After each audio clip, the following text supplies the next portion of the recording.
And what else am I missing here? That's it. Oh yeah. Whirlwinds. No, these will be for Comets to report. Oh, excuse me. This is Comets to report. Here's my little. Oh, here's the whirlwinds.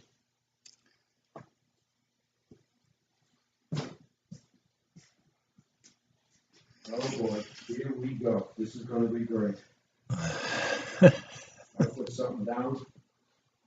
I don't know where the hell I put it. Oh, this is typical me. A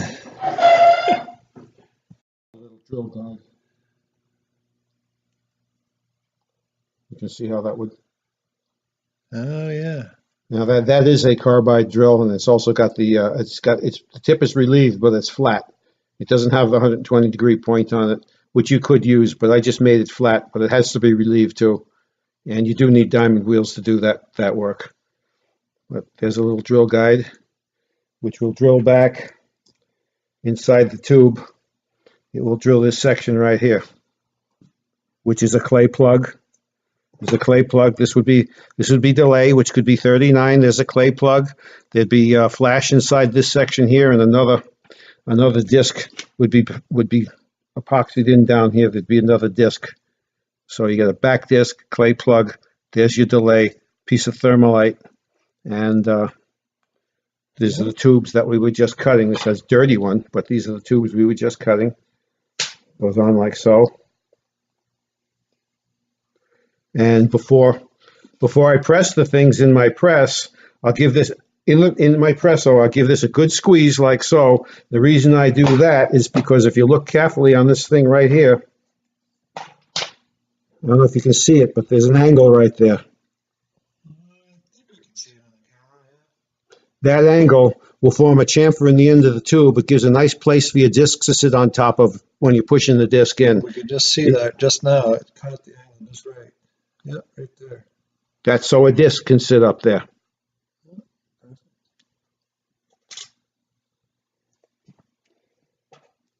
All right, let's see what happens. Here's a picture of this. You got a shot of that, right? Yep. I know you did, yep.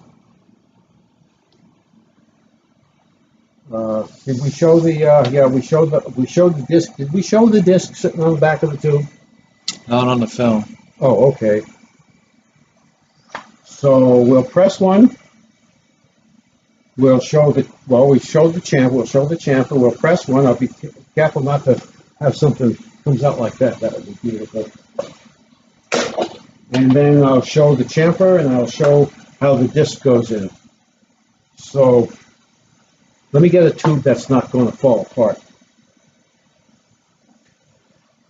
I got to do a couple more anyways. That one will stay in. That one will stay in nice.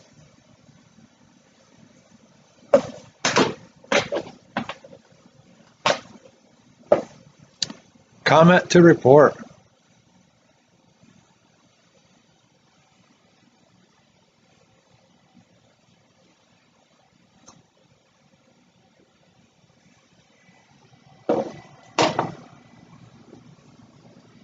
This sets the chamfer on the back end of the tube.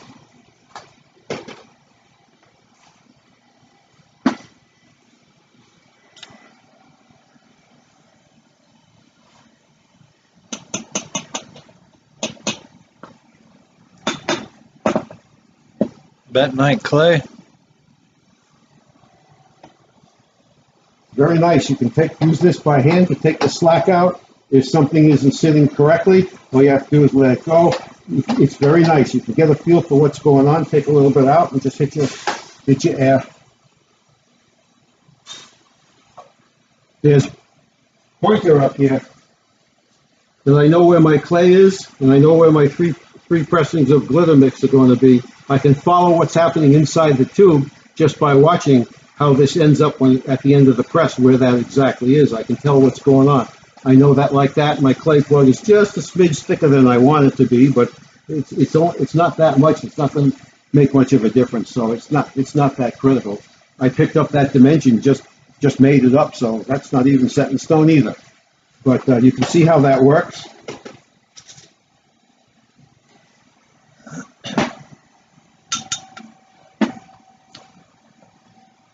Measure of comp. This is 39 mix that's been granulated. Uh, it's, it's pretty fine, but still, it flows nice. It measures nice. It levels off and flows very nice into the funnel. Put it on it, square it up, take out your slack.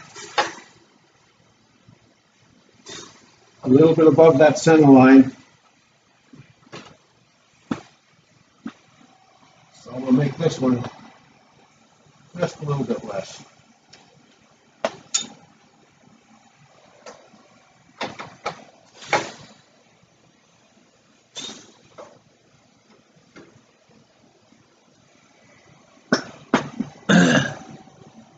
Here's another nice feature.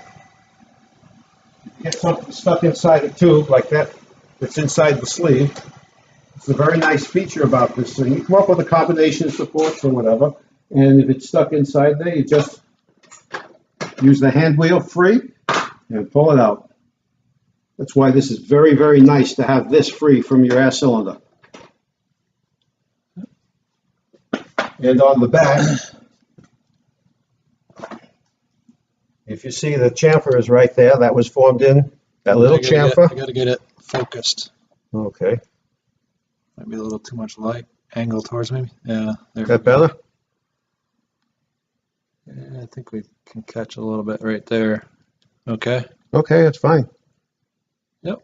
That chamfer is formed again by this section of the tool right in here where it's 30-degree chamfer.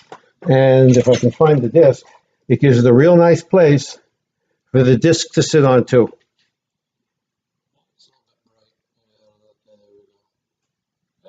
The disc just sits on there.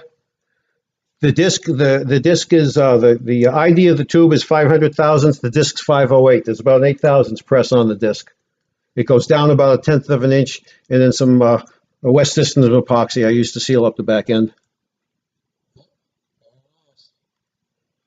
This gets trimmed off later on. They all get trimmed at once with a razor blade, so that when they're done, it's nice and flat across the thing. It's a nice rough surface to prime, and it's a nice reference surface for when you're setting your timing. You trim this off before you fill up with flash powder in the disc. The next operation on these is to trim that end and then set the depth. Okay. Comet to report. New tooling. I've got this cross section of this before with the. It's just some hand scratchings. That's all. Just something I put together. I'll show you my notes. But that's basically what I sat down and figured out what you had to do and come up with some dimensions or whatever and worked around a sleeve that I already had. So worked around that dimension and it just kind of designed itself from the center out. Not to scale. Here's another. Gotta start it up again. Okay. Is enough light? Yep, that's perfect right there. This is an example of one of the drill press guides that I zero out, and this happens to be for my whirlwinds, where you got your clay plug, you got pressing, another clay plug, and then delay, which gets done in 2 pressings, one pressing here and one pressing there, and that's how those things are. Yep, you can just slide that card in. Slide it right in. I've got one of these I got a bunch of them. I got more than a couple. But that's the nice thing about this drill press. And it's awful, the feature of having this separate from the air cylinder for extraction, for settling things, for taking out slack. I don't see how you can beat it. I gotta look for one. All right, That's it. perfect. I don't see. You Yep. tell me when. Yep, whenever you're ready. We'll use the size blocks.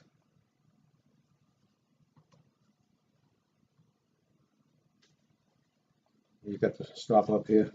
Some size blocks. I'm running 400 thousandths just to experiment, see how it works. So I set 400 thousandths in the size blocks. You can adjust the, you got a stop here you can adjust, or you can raise and lower the knee of the machine. And so that sets my burn time. This has been trimmed off, and this little guide, that's a 70 thousandths diameter carbide drill.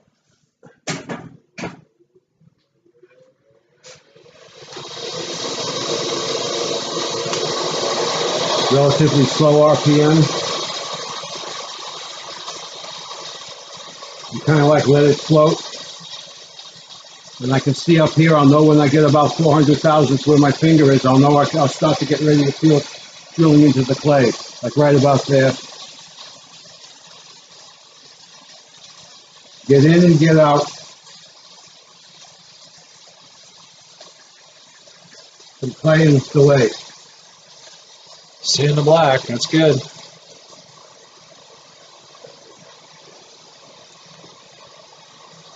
This one will delay. Again, it's been trimmed off.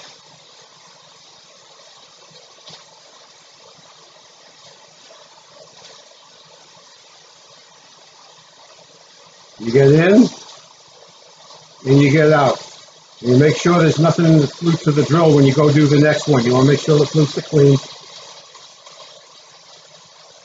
They will get cleaned out and blown out later on. Get all the dust out of the hole.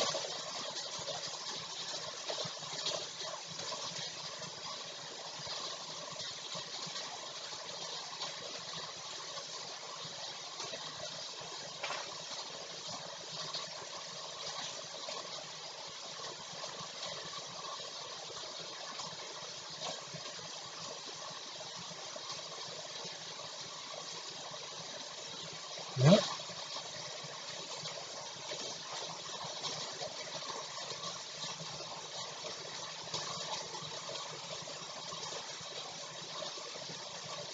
I'm holding the thing down against the paper.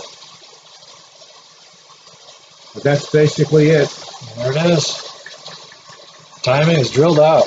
This will get blown out. I've got a piece of surgical needle tubing that will go down inside the hole. It'll go down inside the 70 thousandth hole and blow everything out of it, so I know there's nothing in the bottom of the hole to upset the timing. And that's about as close as I can make them. I don't know how you can make them any closer. Nice.